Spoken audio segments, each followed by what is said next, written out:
नाबालिग बच्चे के धर्मांतरण, दूसरी शादी कर अपने पहले पति राजकुमार झाजोट के खिलाफ चोरी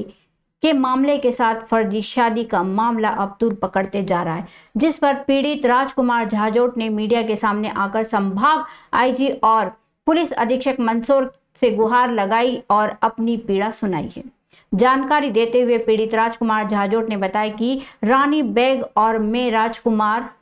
झाजोट का कोर्ट केस चल रहा है। वहीं जिस मामले में अनुविभागीय जांच अधिकारी मंदसौर द्वारा रक्षित विभाग द्वारा राजकुमार झाजोट के बयान लिए गए, जिसमें रानी बेग पति राजकुमार झाजोट उज्जैन ने बयान दर्ज करवाए। इसी के साथ डीजीपी भोपाल के आदेश हैं कि आपराधिक प्रकरण न्यायालयों में विचाराधीन हो तो थानों पर तैनाती नहीं मिल पाएगी, जिसके बावजूद रानी बेग महिला थाना प्रभारी बनी बैठी है। वहीं उनके खिलाफ न्यायालय में कई केस विचाराधीन हैं, जिस पर नवनियुक्त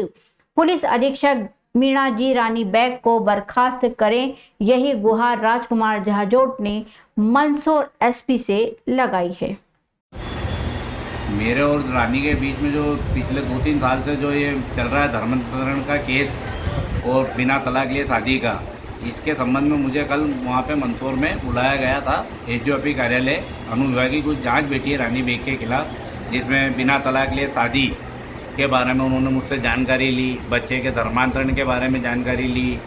और भी अधिक कोई से भी केसों के बारे में बहुत सी जानकारियाँ कल उन्होंने मुझसे प्राप्त की और लिखित में मुझसे एक आवेदन भी लिया गया है, उनसे मेरे बयान हुए हैं और उसमें बताया गया है कि मैंने बताया उनको कि रानी बेग द्वारा मुझ पर लगातार पिछले 4-5 सालों से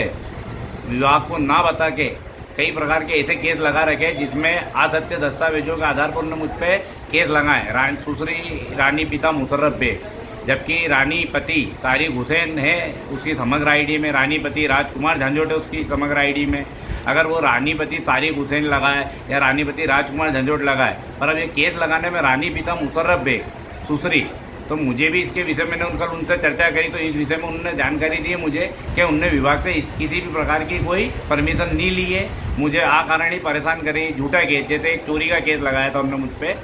मीटर स्टार्टर चोरी का बोरिंग का, जिस मकान में पीएचई की लाइन है उसमें से स्टार्टर चोरी कैसे होगा, ये भी सिर्फ एक चिमनगंज थाने की मिली भगत थी। उसी प्रकार उनने मुझसे पूछा आपने नोटरी करी, आपका जो विवाह विच्छेद नोटरी के द्वारा हुआ था, वो भी मैंने उनको बताया कि इंदौर से मेरा कोई लेना देना नहीं है। वहाँ की थाना सब इंस्पेक्टर रेंज के अधिकारी पीटी कटारे, उसका मुझ पर फ़ोन आया था कि आपके खिलाफ में आवेदन आया है पलाचिया थाने, जबकि मेरा उज्जैन निवास है, रानी का भी गृह निवास उज्जैन है। सिर्फ वहाँ पे वो पुलिस वाली उसकी क्लासमेट थी, इसलिए उन्होंने मुझे बुला के वहाँ पे कि आपके आवेदन आया और ये इनने उससे मुझसे बिना तलाक लिए उससे शादी करी और समग्र आईडी में भी मेरे ही मकान पे उसने अपना पता डाल रखा है। पर ये जो केस लगा रही है अपने विभाग से छुपाने के लिए लगा रही है कि मैं दूसरी शादी कर चुकी हूँ। अभी भी इनने विभाग को घपला रखा है कि मेरे ऊपर जितने भी केस लगे रानी पिता मुशर्रफ बेग के नाम से लगा रखे इनने, और हो सकता है कि विभाग में इनने अभी भी जानकारी छुपा रखी है कि इसकी दूसरी शादी हो गई है या इनने वहाँ प्रमाण नहीं दिया है। ये तो इसकी चालबाजी समझो कि इसकी गुटबाजी समझो, सिर्फ मुझे परेशान करने के लिए मुझ पर अभी बिना काले